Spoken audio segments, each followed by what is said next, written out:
The celebration of British military triumph can be seen in the many paintings of the Battle of now Tipu Sultan of Mysore, as you know, was one of the most powerful enemies of the British. He was finally defeated in 1799.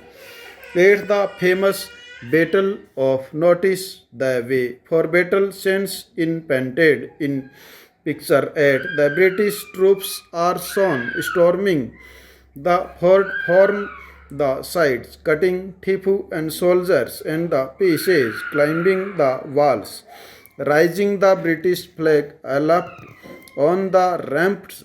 Tipu fort. It is a painting full of action and energy. The painting dramatizes the events and glorifies the British Trump next imperial history. Paintings sought to create a public memory of imperial Trump's victories had to be remembered, implanted in the memory of people both in India and Britain. Next, united in the introduction of the Education Act in 1870, there was no widespread education for the population as a whole. For most of the 19th century, child labor being widely prevalent, poor children could not be sent to school for their earning was critical for the survival of the family. The number of schools was also limited to those run by the church or set by wealthy individuals. It was only after the coming into force of the Education Act that schools were opened by the government and compulsory schooling was introduced. Next, one of the most important educational thinkers of the period was Thomas Arnold, who became the headmaster of the private school Rugby, favoring a secondary school circumless which had a detailed study of the Greek and Roman classic written 2000 years earlier. He said next, it has always seemed to me one of the great advantages of the course of study generally pursued in our English schools that it draws our mind off conditionally to dwell upon the past every day. We are engaged in studying the language, the history, and the thoughts of men who lived nearly or more than 2000 years ago.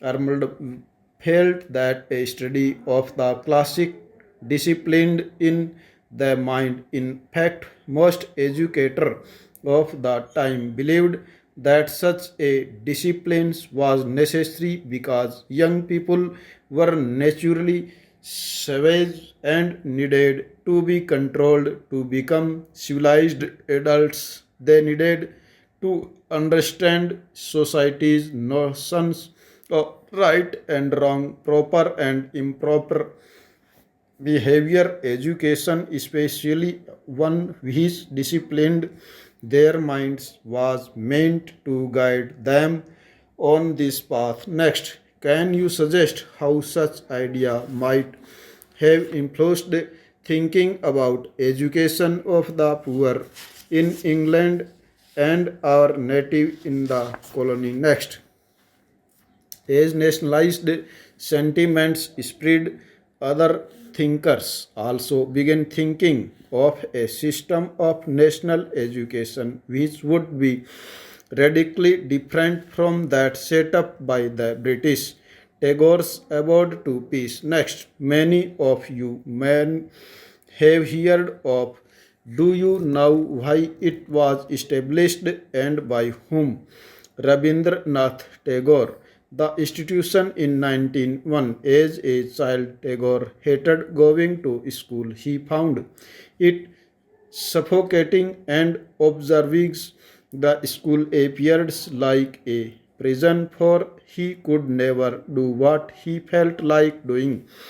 So, while other children listened to the teacher, Tagore's mind would wander away. Next, the experience of his school days in Calcutta shaped Tagore's ideas of education. Next, on growing up, he wanted to set up a school where the child was happy, where the could be free and creative, where she was able to explore her own thoughts and desires. Tagore felt that childhood ought to be timing a self-learning outside the right and restricting discipline of the schooling system set up by the British teachers had to be imaginative, understand the child and help the child develop her curiosity. According to Tagore, of existing school killed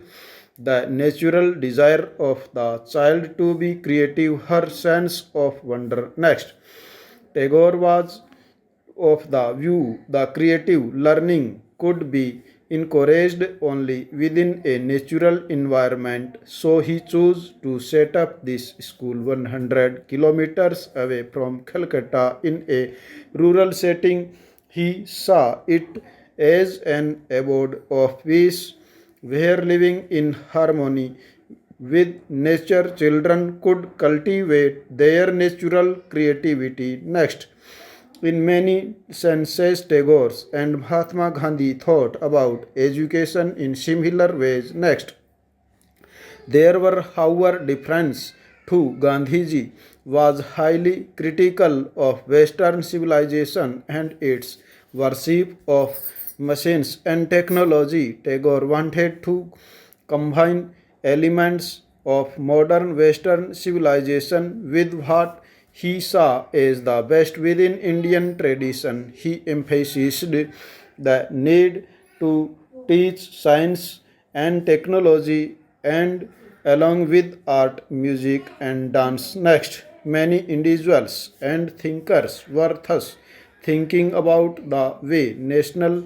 educational system could be fashioned. Next, some wanted change within the system set up by the British and felt that the system could be extended so as to include wider sections of people. Others urged that alternative systems be created so that people were educated into a culture that was truly national. Next, who was to define that was truly national?